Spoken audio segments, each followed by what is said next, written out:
Të nderuar shikues, ju përshëndes, do t'jemi së bashku në minutat e ditarit informativ, ku ndër të tjera do të ndiqni. Në 16 vjetorin e antarësimit në NATO, kryeministri Edi Rama angazhohet që brenda dekadës Shqipëria të jetë një vend eksportues i prodhimeve ushtarake, duke ringritur industrinë e armëve, duke kujtuar shkatërimin që pësoi ushtria pak pas antarësimit, konfirmoi se paga mesatare në forcat armatosura është 1.500 euro dhe se për pak vite do të jetë në mesataren e vendeve të NATO-s.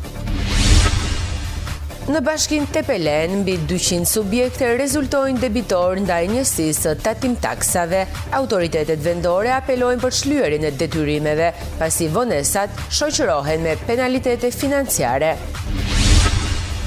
Lagja Gurës në Tepelen, e ndodhur pranë lumit Vjos, vizitohet gjithnjë më shumë nga turistët e huaj. Banorët e saj shohin si mundësi zhvillimi agroturizmin, ndërsa prej vitesh mbjetojnë me bujqësi blegtori dhe të ardhurat që vijnë nga të afërmit e tyre në emigrim. Nuk ka më surpriza, luftëtari është zyrtarisht në kategorinë e parë, triumfoi 6-1 ndaj Shkumbinit në shtëpi, kompletoi një arritje historike për skuadrën e Besmir Shabanit, bluzinjt me këtë fitore, kur orzuan një sezon të shkëlqyer, ndërkohë që presin të përballen me kryesuesit e grupit A për të vullosur fituesin e kategorisë së parë. Ju njohim tani më gjerësisht në 16 vjetorin e antarësimit në NATO, kryeministri Edi Rama angazhohet që brenda dekadës Shqipëria të jetë vend eksportues i prodhimeve ushtarake, duke ringritur industrinë e armëve, duke kujtuar shkatrimin që pësoi ushtria pak pas antarësimit. Konfirmoi se paga mesatare në forcat armatosura është 1.500 euro dhe se për pak vite do të jetë në mesataren e vendeve të NATO-s.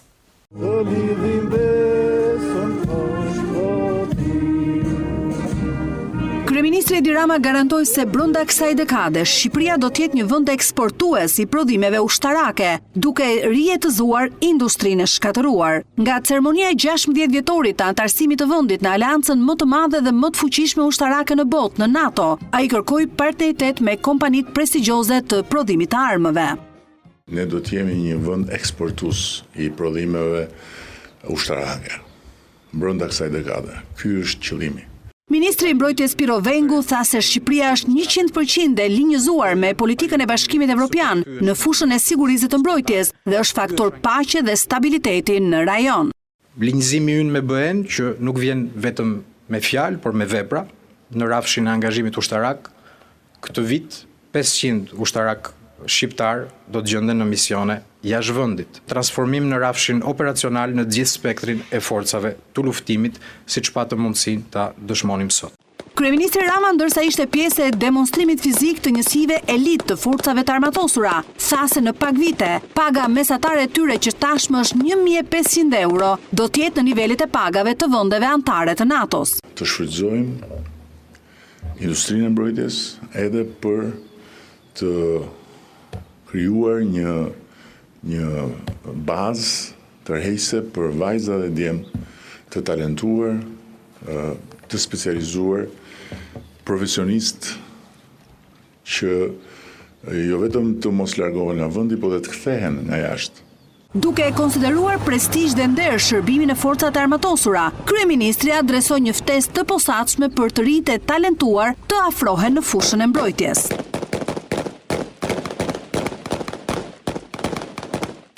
Në bashkinë Tepelen, mbi 200 biznese rezultojnë debitor ndaj njësisë të tatim taksave. Autoritetet vendore apelojnë për shlyerjen e detyrimeve, pasi vonesat do të shoqërohen me penalitete financiare. Në territorin e bashkisë Tepelen ushtrojnë aktivitetin e tyre 118 subjekte të mëdha dhe rreth 350 të vogla. Sipas të dhënave për vitin 2024, 60 nga bizneset e mëdha rezultojnë debitor me një vlerë prej rreth 12 milion lekësh, ndërsa 150 biznese të vogla kanë detyrime që kapin shifrën e 10 milion lekëve. Në bashkinë Tepelen ushtrojnë aktivitetin 118 subjekte SHPK ose bizneset të mëdha dhe rreth 350 subjekte persona fizik, nga të cilat Për vitin 2024 rezultojnë 60 subjekte debitor SHPK me vlerën 12 milion lek dhe persona fizik 150 me masën 10 milion lek.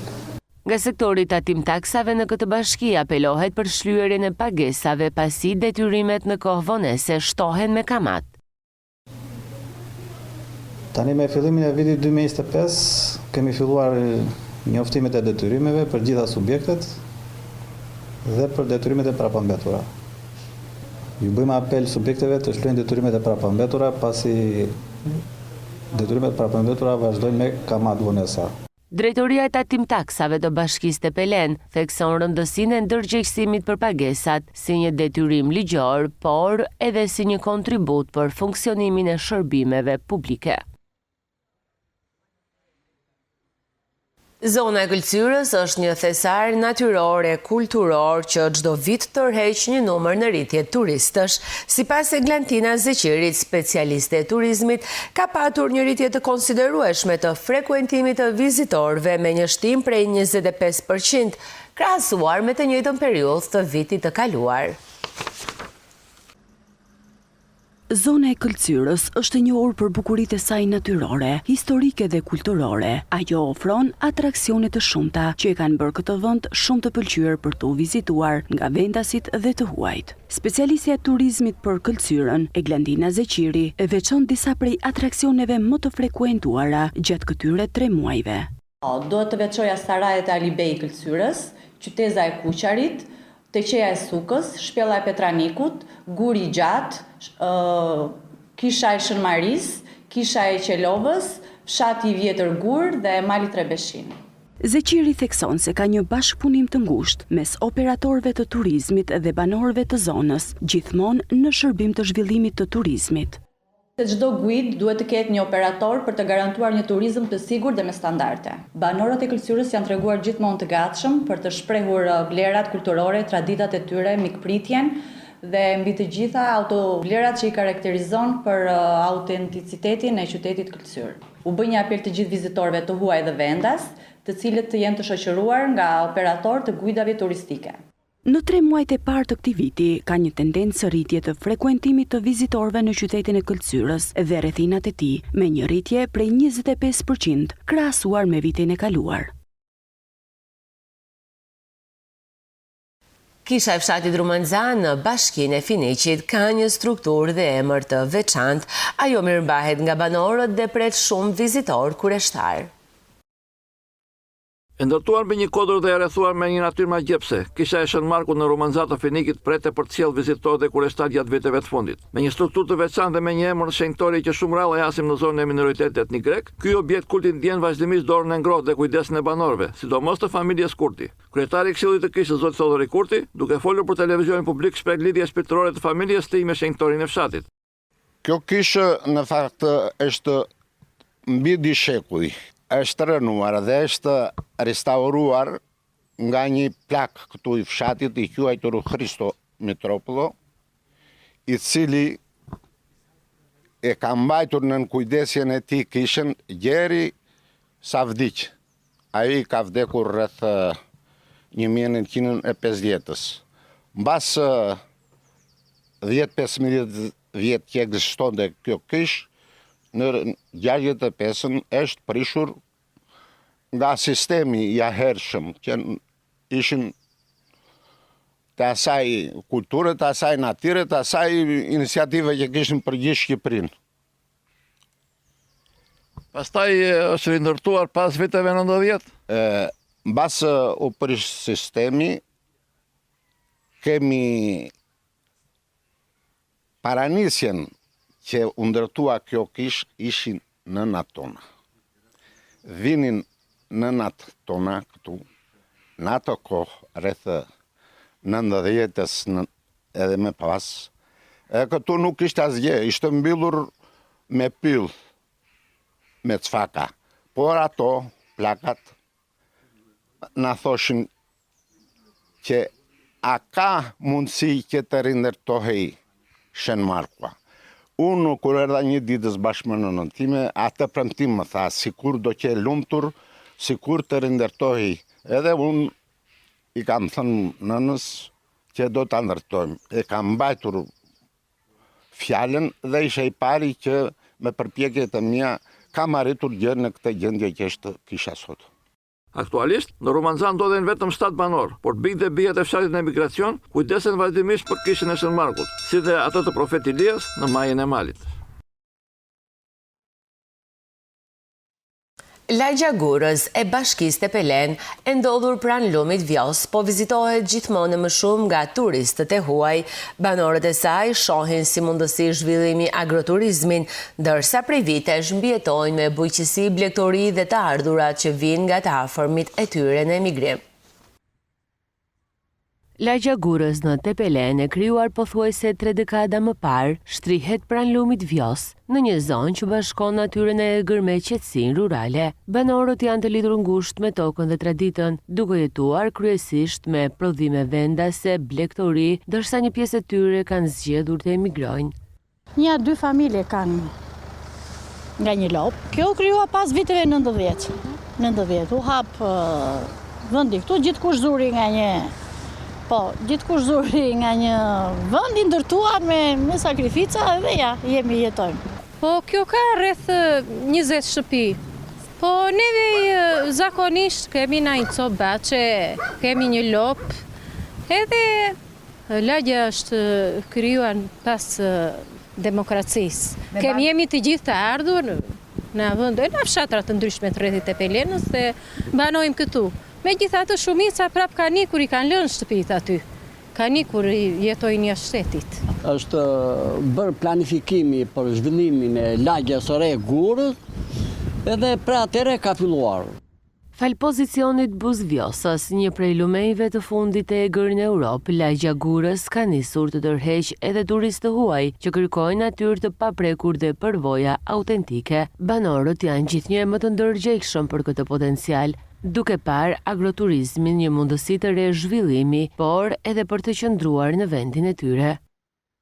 Po, shpresojmë të zhvillohet agroturizmi, meqense është dhe Vjosa me goxha emër ka bërë vinë. Patjetër që ju pëlqen shumë vendi jonë, edhe pjesa e lumit këtu. Ju pëlqejnë, dalin, bëjnë kërkime, bëjnë vinë student nga Austria. Shpresojnë që të bëjnë, që të zhvillohet dhe me bujtinë. Ka perspektiv, ka gjatë beharit vinë turista shumë aty, janë të shtëpit aty vinë gjatë beharit vinë turista vinë.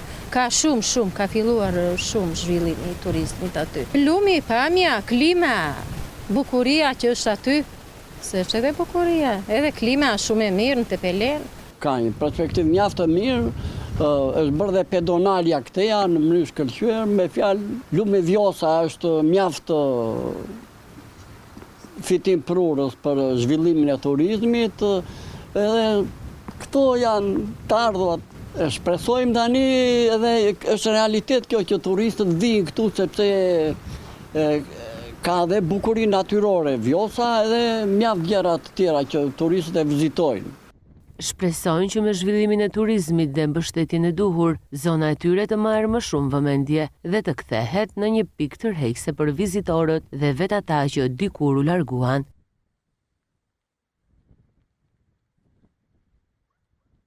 Në njësinë administrative të Dhivrit në Bashkinë e Fineqit, tokat bujqësore nuk po kultivohen prej vitesh. Specialistët ju sugjerojnë fermerëve kulturat e drithrave për t'i kultivuar.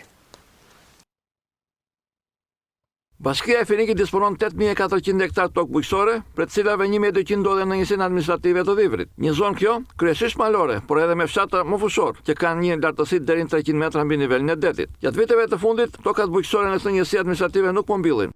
Tokat duhet të punohen edhe të kultivohen ose nëpërmjet individëve ose familjarëve që kanë pronësi tokat, ose në mënyrë të organizuar të jepen fermerëve bujqësor me qëllim që të kultivojnë tokat, të cilat kanë dy qëllime. Në radhë të parë është zhvillim ekonomik dhe në ditë produktet na duhet, sepse produktet që prodhohen në vend janë të cilësisë së lartë, janë të kostos së ulët dhe janë baza e zhvillimit të gjithë zonës të ekonomike edhe shoqërore. Zoti Moraites tregon kulturat bujqësore të cilat mund të kultivohen në këtë zonë. Në 60% të tokave mund të mbillet pa frikë dhe me prodhime shumë të larta, me rendimentet e larta që i themi ne në gjuhën bujqësore, është gruri. Në një pjesë të tokave 30% që janë në ujë mund të mbillet dhe misër, e produktet e tjera të cilët janë mbështetje të ekonomisë në degën e blegtorisë, si gjongja, trifili edhe gjerat e tjera, perime. Ndërsa për sa i përket pemëtarisë dhe frutkulturës, veç ullirit, degët e tjera të frutikulturës kanë kosto të larta edhe mendoj se kanë dhe jetë gjatësi për të futur në prodhim. Kurse në 4 njësitë e tjera administrative të Bashkisë së Finikit, tokat bujqësore po kultivohen në një sipërfaqe relativisht të kënaqshme. Ndryshojmë tani natyrën e informacioneve tona. Nuk ka më surpriza, luftëtari është zyrtarisht në kategorinë e parë, triumfoi 6-1 ndaj Shkumbinit në shtëpi, kompletoi një arritje historike për skuadrën e Besmir Shabanit. Bluzinjt me këtë fitore kurorzuan një sezon të shkëlqyer, ndërkohë që presin të përballen me kryesuesit e grupit A për të vullosur fituesin e kategorisë së parë. Ekipi i luftëtarit ka arritur një fitore të shkëlqyer në ndeshjen e fundit kundër Shkumbinit, duke fituar me rezultatin 6-1. Ky rezultat i siguroi atyre ngjitje në kategorinë e parë të futbollit, një sukses i madh për ekipin. Pas një ndeshje intensive, luftëtari ka arritur të shënojë 6 herë, duke treguar dominimin e tij në fushën e lojës dhe duke merituar ngjitje në nivelin më të lartë. Finalizimi i përpjekjeve të vazhdueshme erdhi në minutën e 17, ku Mario Mërkuri dërgon topin në rjet, duke i dhuruar luftëtarit e përsin. Giulio Mirani shënon një triplot dhe plotëson kuotën e 10 golave sezonal. Për t'i vendosur vullën pjesës së parë ka menduar Ziaj në minutën e 34 me një gol të jashtëzakonshëm Jarzone. Velaj ka shënuar golin e nderit për miqt, duke mbyllur kështu fraksionin e parë me rezultatin 5-1. Në nisjen e pjesës së dytë, të dy trajnerët e ekipeve përkatës kanë rifreskuar formacionet duke aktivizuar element të rinj në fush. Kananaj, i ardhur nga Stoli, kapitulon gjithçka në minutën e 84, duke i çuar shifrat në 6-1. Kemi më shumë se 3 vite që e presim këtë ditë. E kemi nisur nga luftëtari, Akademia Futboll Luftari në kategorinë e 3, jemi çuar në kategorinë e 2. Shumë faleminderit të gjithë qytetarëve, sportdarësve të qytetit Gjirokastrës, ekipit drejtues, trajnerit, po mbi të gjitha çunave që na nderuan sot, edhe gjithë së bashku ta çojmë luftëtarin atje ku e meriton, në Super League. Është një ditë shumë e veçantë për ne, pasi kemi punuar që në fillimet tona, që në muajin korrik, kur i thonë kemi qenë atë parët që kemi filluar. Dua të falenderoj në radhë të parë gjithë publikun e qytetit e Gjirokastrës, stafin, duke filluar që nga kryetari i bashkisë, zoti Klamur Golemi, administratorit, të gjithë kanë pjesë të këtij suksesi. Pa këta nuk do ishte e mundur. Gjithashtu dua të falenderoj gjithë çunat për mbështetjen e jashtëzakonshme, duke dhënë në çdo ndeshje më shumë se vetvetja. Kështu që e meriton Gjirokastra jo vetëm në kategorinë të parë, po e meriton gjysmëkasa të shkretën superiore. Është një ndjenjë e veçantë se kemi ngritur luftëtarin, paktën në shkallën e parë të asaj ku neve pretendojmë që duhet të jemi. I kemi dhënë një hap më përpara qytetit Gjirokastrës, sportdarësve të Gjirokastrës, duke e sjell luftëtarin avash atje ku i takon. Ka qenë një kampionat i gjatë, ka qenë një kampionat jashtëzakonisht shumë vështirë, kemi nxjerrë ato gabime dhe ato të mira tona, të cilat këtë vit i kemi bërë shumë pak dhe prandaj dhe kemi merituar dhe erdhëm këtë ditë që ne të jemi kampioni kategorisë së dytë të grupit B. Ju falenderit dhe juve, ju falenderit sportdarësve që na kanë përshkruar. Ndërkohë, luftëtari pret të mësoj ekipin kryesues të grupit A për të përballur në finalen e titullit kampion të kategorisë së dytë. Dhe me këtë lajm pozitiv për skuadrën e luftëtarit, kemi mbritur në fund të informacioneve të ditarit informativ. Ju faleminderit për vëmendjen, shikim të këndshëm të programeve në vazhdim. Bashkë miru takofshim.